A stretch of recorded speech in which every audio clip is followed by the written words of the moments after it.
Bismillahirrahmanirrahim. Assalamualaikum warahmatullahi wabarakatuh. Alhamdulillah, Allahumma shalli ala nabiyina Muhammad. Sahabat sekalian yang dirahmati Allah Subhanahu wa taala, kita akan melanjutkan ngaji kita.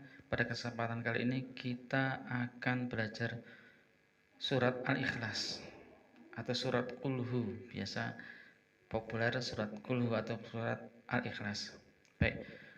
Yang perlu diperhatikan yang pertama adalah surat Al-Ikhlas ini diakhiri dengan qalqalah kubro. Jadi ada pantulan.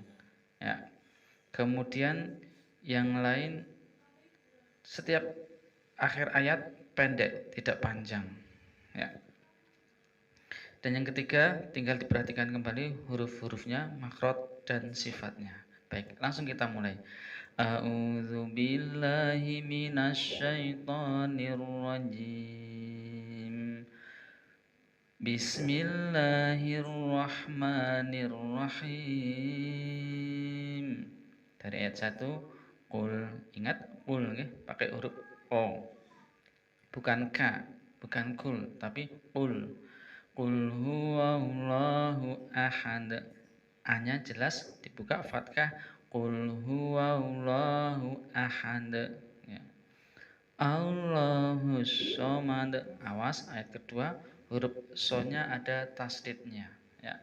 Allahus somad. Jadi tasdid, so-nya ada asofirnya, sifatnya asofir, ada desisnya. Allahus somad. Ya. Kemudian ayat ketiga, lam yalid wa lam yulad. Lam yalid, ndanya di qalqalah sugro, qalqalahnya kecil, cukup mengalir saja ya. Kemudian di akhirnya juga ladnya baru qalqalah kubro, besar, jelas, nampak sekali. Lam yalid wa lam yulad. Ayat keempat, walam yakullahu kufuwan ahad. Nah, ayat keempat, walam yakullahu, hunya 2 harokat ya, hunya 2 harokat, yang lain pendek. Kufuwan, wannya tidak boleh dengung, idhar nama hukum tasjidnya ya. Ahad pendek, kemudian danya adalah memantul atau qalqalah kubro.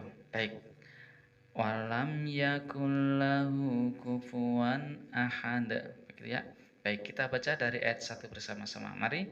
Bismillahirrahmanirrahim. Qul huwallahu ahad. Allahus somad. Lam yalid wa lam yulad.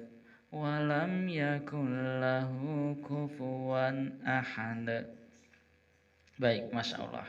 Mudah ya, insya Allah ini karena suratnya surat yang sudah sangat familiar dan sangat populer. Baik, kita akan bersama untuk coba memperhatikan terjemahnya atau artinya surat ini supaya lebih mengena ke kita ketika kita membaca, khususnya di dalam sholat. Dan kenapa disebut juga surat Al-Ikhlas? Ya, Al-Ikhlas. Baik. Qul huwallahu ahad. Katakanlah wahai Nabi Muhammad, dan ini juga perintah untuk kita semua. Allahus somad. Allahu ahad. Qul huwallahu ahad. Katakanlah dia itu Allah yang esa, Allah yang satu, tidak ada sekutu baginya dengan segala kesempurnaannya. Allah yang maha mulia dengan kesempurnaannya. Allah yang maha kuasa, Allah yang maha pencipta, dan Allah adalah pemilik segala sesuatunya. Maka disebut ahad, Allah yang satu esa, tidak ada sekutu baginya, tidak ada yang bisa menyamainya. Allahus somad. Allah adalah as-somad. Mungkin di terjemahannya biasanya disebut Allah tempat bergantung, Allah tempat kita menggantungkan segala kebutuhan kita, segala urusan kita, karena Allah maha sempurna, Allah yang menguasai segala sesuatunya, Allah maha menghendaki dengan kesempurnaannya, Allah yang maha mulia, dan Allah maha keilmuannya dengan sempurna. maka kita hanya bergantung kepada Allah Subhanahu wa taala, tidak boleh kepada yang lainnya. Ya. Lam yalid walam yulad. Lam yalid walam yulad. Dia Allah itu tidak beranak dan tidak pula diperanakkan. Jadi Allah itu tidak beranak, juga tidak punya anak, tidak dilahirkan.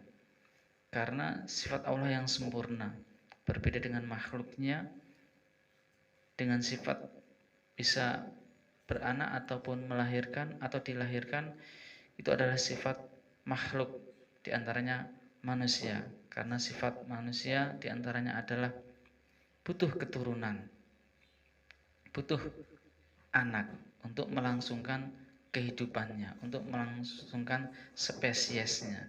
Berbeda dengan Allah Subhanahu wa taala, itu adalah maha sempurna dan maha hidup, sehingga tidak sama dengan makhluknya, butuh untuk kelangsungan hidupnya dengan melahirkan.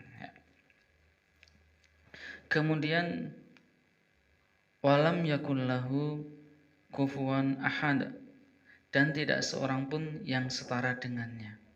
Tidak ada yang memiliki kesetaraan dengan Allah Subhanahu wa taala di dalam segala perkara, di dalam mengabulkan doa, di dalam memberikan permintaan-permintaan manusia, rezeki, keselamatan, tidak ada.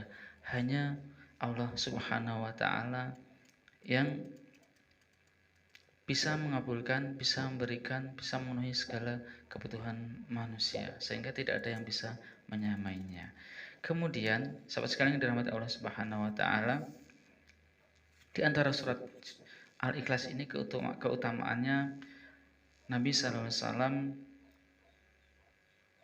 di dalam hadis Bukhari menyebutkan innaha ta'udilu thulutsal Quran, bahwa ia surat Al-Ikhlas ini menyamai sepertiga Al-Quran. Jadi membaca Al-Ikhlas itu menyamai jadi sepertiga Al-Quran. Akan tetapi tidak bisa kemudian disamakan seseorang membaca sepertiga Al-Quran dengan membaca satu surat Al-Ikhlas. Tetapi ini mengandung keutamaan yang sangat besar dari Allah Subhanahu wa taala untuk hambanya. Dan di antara keutamaan Al-Ikhlas, seperti juga disebutkan surat Al-Ikhlas, Al-Falaq, An-Nas, jika dibaca setiap selesai sholat, maka orang itu akan terhindar dari godaan syaitan yang terkutuk. Dan juga Al-Ikhlas adalah sering dibaca oleh Rasulullah SAW ketika sholat witir, ketika sholat 2 rakaat setelah tawaf, dan yang lainnya, sehingga surat Al-Ikhlas ini memiliki keutamaan yang sangat besar. Semoga kita bisa mengambil hikmahnya dari surat Al-Ikhlas ini, surat tauhid, mengikhlaskan kita kepada Allah Subhanahu wa taala di dalam hidup dan kehidupan ini. Semoga bermanfaat. Assalamualaikum warahmatullahi wabarakatuh.